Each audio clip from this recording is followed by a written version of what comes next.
আমার ভীষণ কষ্ট হচ্ছে, আমি আর পাচ্ছি না, আর খুব ভয় পাচ্ছে। তোমার কিচ্ছু হবে না, এই সময় সময় এরকমই হয়। তুমি একটু ধৈর্য ধরো, সব ঠিক হয়ে যাবে।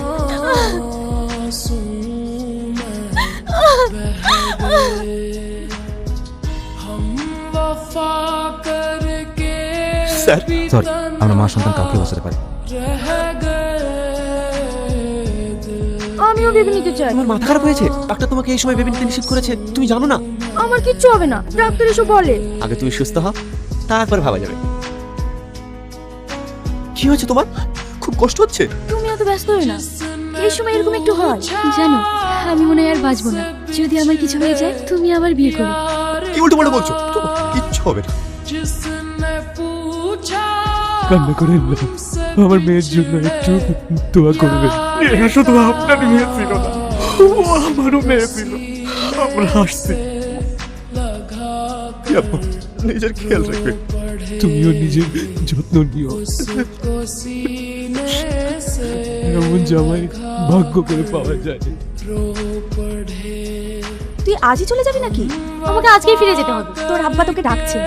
তুমি চলো, আমি আসছি। আব্বু কিছু বলছো? হ্যাঁ বস। দেখ মা, আমি একটা সিদ্ধান্ত নিয়েছি।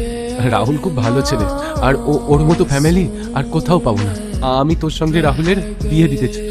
আবার মাথাটা খারাপ হয়ে গেছে নাকি? তুই একটু বোঝার চেষ্টা কর মা, রাহুল অনেক ভালো ছেলে, ও তোকে অনেক ভালো রাখবে।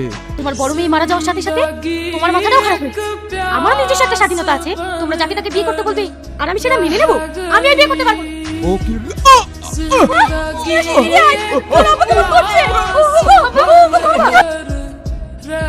তুমি কি করেছো? এই বিয়ে আমি নিজের ইচ্ছা করেছি, এই বিয়ে আমি পরিবারের চাপে করেছি। তুমি কি চাও?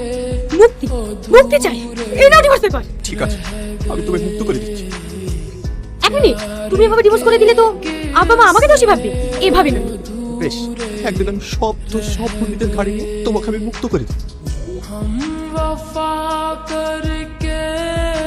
স্নেহা, তুমি কি ভেবেছো তো গিফট দিয়ে আমাকে মানিয়ে নেবে? কখনো না। তুমি কি করে জানলে আমি এসব পছন্দ করি? Happy birthday Sneha. জন্মদিনের অনেক শুভেচ্ছা। তোমার দিদির মুখ থেকে শুনেছিলাম তুমি এগুলো পছন্দ করো। যদি কোনো ভুল করে থাকি, আই এম সো সরি।